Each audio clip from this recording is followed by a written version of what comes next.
Բարիգուն, ամենուն, սիրելի վեհապար հայր, Aram, the first Catholicos of the great house of Cilicia, Sireli Keram Sirpazan Kacherian, the western prelate of the Western Armenian prelacy of Armenian Church of Western America, dear Dr. and Mrs. Armen Hovannisian, Consul General of the Republic of Armenia, it is truly an honor to be here with you tonight.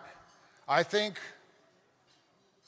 we can all feel the refreshing warmth and togetherness in this hall. It's my privilege to be able to share with you some of my thoughts. From time to time, we find ourselves reaching out to the internet in search of wise words and phrases of famous poets, philosophers, and statesmen. We then sometimes try to repurpose their sayings to fit an Armenian environment like this one. Some of us have probably even tried to channel into an Armenian context the lofty language of an FDR or a JFK, of a Martin Luther King or a Gandhi, of a Mother Teresa or a Maya Angelou.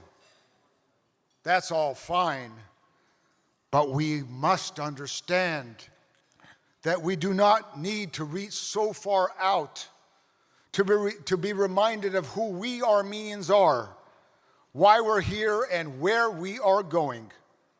We have much closer to home, more natural examples of leadership, patriotism, and humanity to follow, to be proud of, and to be inspired by.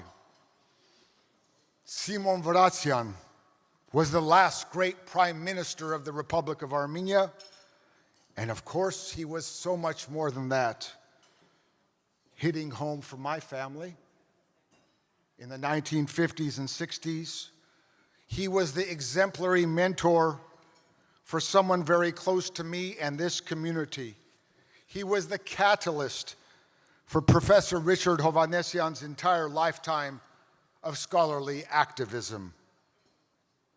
Vratsian began his semi-autobiographical work called Gyanki Ughinerov with the following words: "In the beginning was the land of Armenia, the kingdom of Bakraduni Ani, and Ani became Volga, and Volga became Crimea, and Crimea became Don, and Don became the Republic of Armenia, and the Republic became the entire world, and the Armenian became a citizen of the world.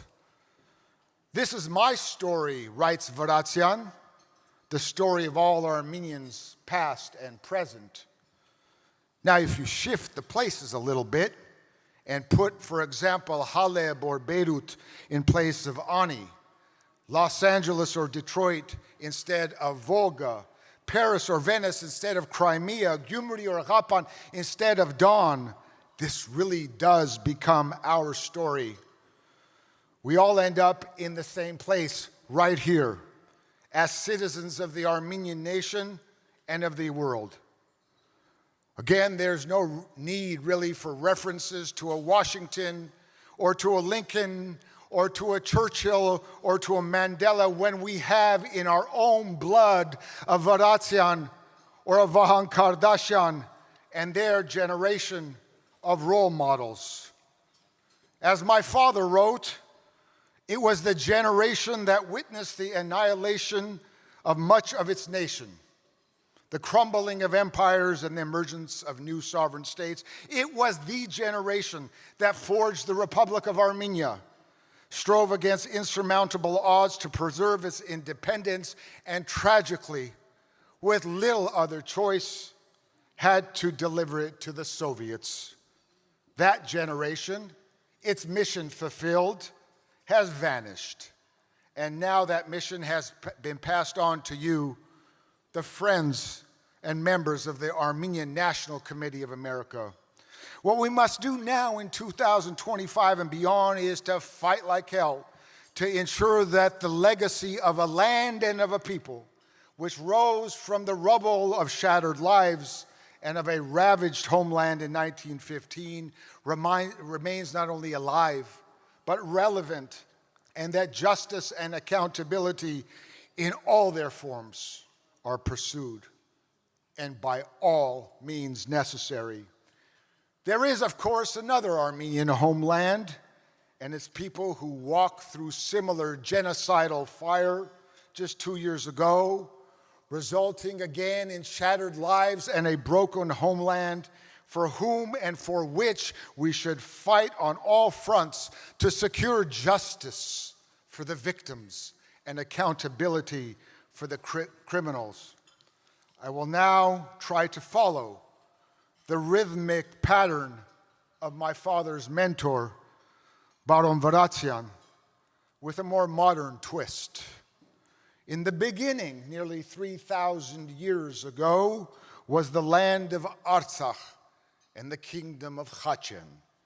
And Khachen became Vararakan, and Vararakan became Shushi. And Shushi became Berzor, and Berzor was ultimately hijacked to lead the Artsakhs forcibly out of their homes in 2023. We must now work to reverse that order. Artsakhs right back through the Berzor Pass, back up to Shushi, back down to Vararakan, which is now known as Stepanakert, back to the Kingdom of Khachen, back to the Holy Grail of the land of Artsakh. But here's the rub, and I apologize for certain indelicacies. While we try to hold Azerbaijan accountable in the United States Congress, in European courts and parliaments, in United Nations proceedings, and in the minds and hearts of public opinion, it's become evident that some of our own, in positions of great influence, are trying to shame us, in fact, to silence us into submission. They would have us believe that Mount Ararat, all of a sudden, is merely a figment of our imagination, or worse yet, of our destructive hallucinations, instead of a symbol of strength, of unity and destiny.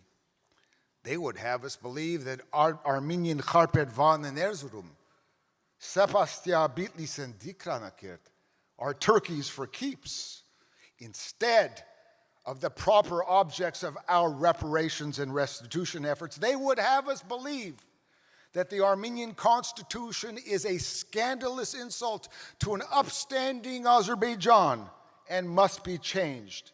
Instead of telling Azerbaijan to stay in its lane and shut the front door, they would have us believe that the Armenian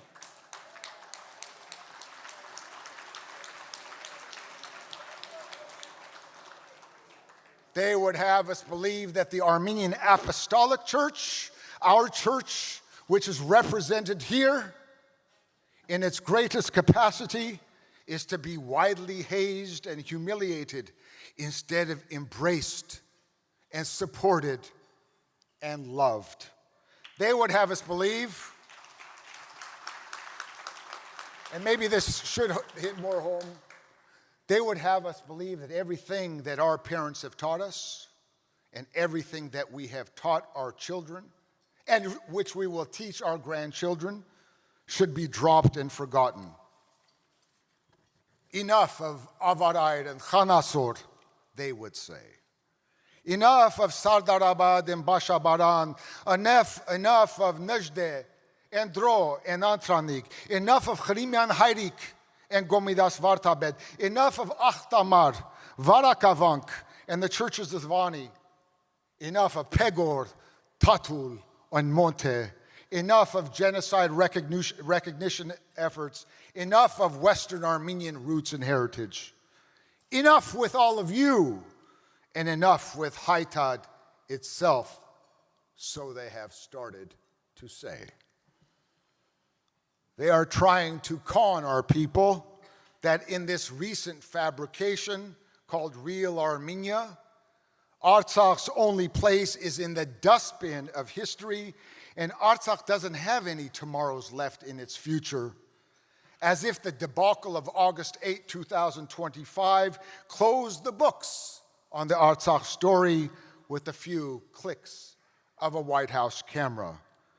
They are trying to condition, maybe I won't say fool, but they're trying to condition our people into believing that Artsakh cannot legally lay claim to independence, autonomy, or any form of self-determination, that its people do not deserve the right to return to their homes or their right to redress their grievances, that the liberation of Artsakh's leaders and citizens from Baku's deplorable prisons and worthless courts is not only unnecessary, so they say, but at most a diasporan issue. That those in the diaspora, so they say, that you, ladies and gentlemen, have no standing or say as to what may be in the best interests of the Armenian people.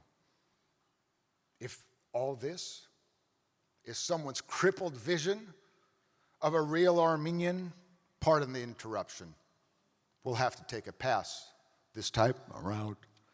In the name of all self-respecting Armenians past and present, let our voices rise high to speak of our commitment to what those before us set out to do.